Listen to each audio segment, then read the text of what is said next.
یہ قرآن شریف کی آیت جو تلاوت کی ہے اس کا ترجمہ اس لیے میں نے بیان کیا تاکہ آپ کو بات اچھی سمجھ میں آ جائے. اصل مسئلہ جو وہاں پر خواہش کے طور پر پیدا ہوا تھا وہ تھا نمازوں کے طریقوں میں جو اختلاف ہے، رفع یدین یا قرات خلف الامام سورہ فاتحہ امام کے پیچھے پڑھنا یا آمین زور سے بولنا، یہ مسائل ہے. لیکن ان مسائل کو سمجھنے کے لیے سب سے پہلے ہم کو یہ سمجھنا ہے، ضروری ہے مقدمے کے طور پر، کہ اللہ کا نظام کیا ہے. قرآن شریف اللہ جو نازل کیا ہے اس کا مقام کیا ہے، اس کی حیثیت کیا ہے، جس پر نازل ہوا اس کی حیثیت کیا ہے، اور جن کے سامنے نازل ہوا ان کی حیثیت کیا ہے، ان کا مقام کیا ہے، یہ جاننا بہت ضروری ہے. بلا شبہ قرآن مجید اللہ کا کلام ہے، نبی پر نازل ہوا، لیکن کیسے نازل ہوا؟ واسطے سے. اس کو ہم کیا بولتے ہیں؟ واسطہ. واسطے سب سے بڑا واسطہ کیا ہے؟ وحی. سب سے بڑا جو واسطہ ہے اس کو ہم بولتے ہیں وحی، یعنی اللہ کی ذات گرامی سے وہ کلام کو لے کر جبرائیل علیہ السلام ہمارے نبی کے سامنے لا کر پیش کرے، اس کو بولتے ہیں وحی. سب سے بڑا واسطہ وحی ہے. ہم تک دین پہنچنے کا نبی کے پاس آ، پھر نبی دوسرے واسطہ ہے اللہ کلام کو پہنچانے کا صحابہ تک، اور صحابہ کرام یہ تیسرے واسطہ ہے. تیسرا واسطہ صحابہ کرام ہے ہم تک دین پہنچنے کا.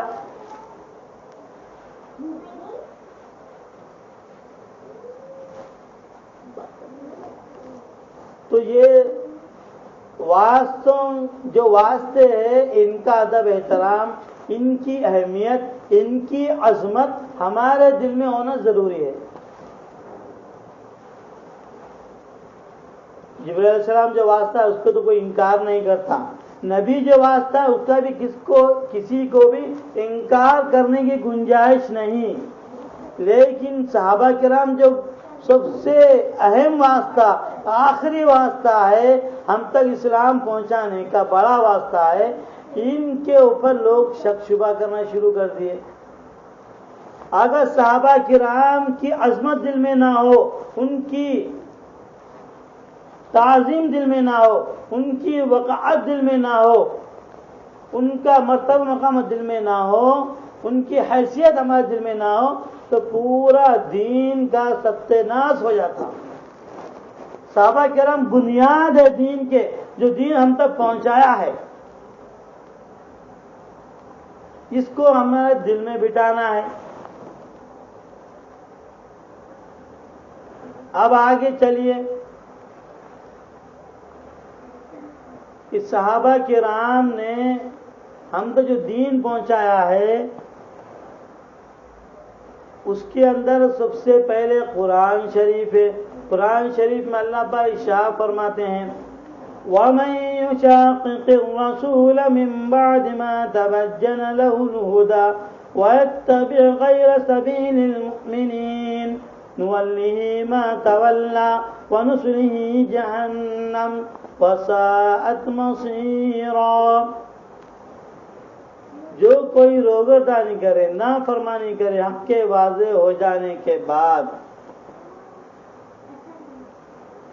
من بعد ما تبین له الہدی، ہدایت کے واضح ہو جانے اتباع نہ کرے، اور کیا کرے؟ وَيَتَّبِعْ غَيْرَ سَبِيلِ الْمُؤْمِنِينَ نُوَلِّهِ مَا تَوَلَّى وَنُصْلِهِ جَهَنَّمَ.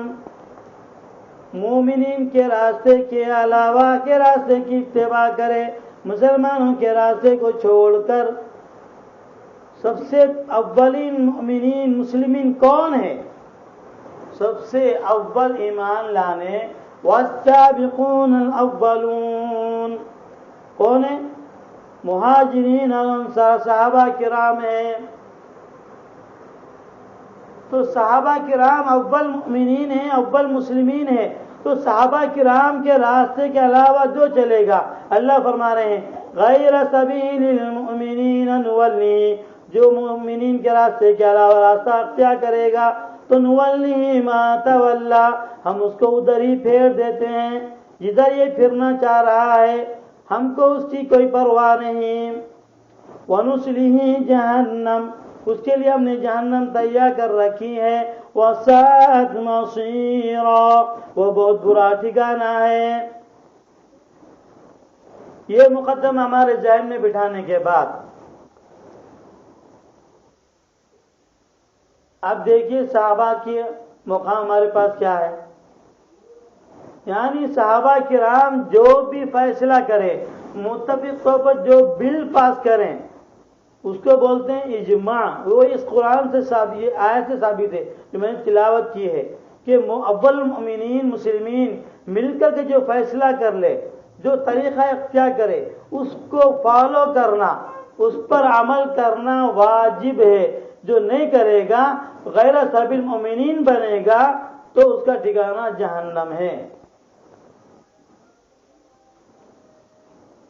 اب صحابہ کرام نے ہم کو کیا طریقہ بتایا ہے، وہ قرآن حدیث کے اندر اور احادیث کتابوں میں ائمہ کرام کے ذریعے ہم تک پہنچ گیا ہے. وہ ہماری ذمہ داری ہے کہ اس کو علماء کرام سے رجوع ہو کر معلوم کرے اور عمل کرے.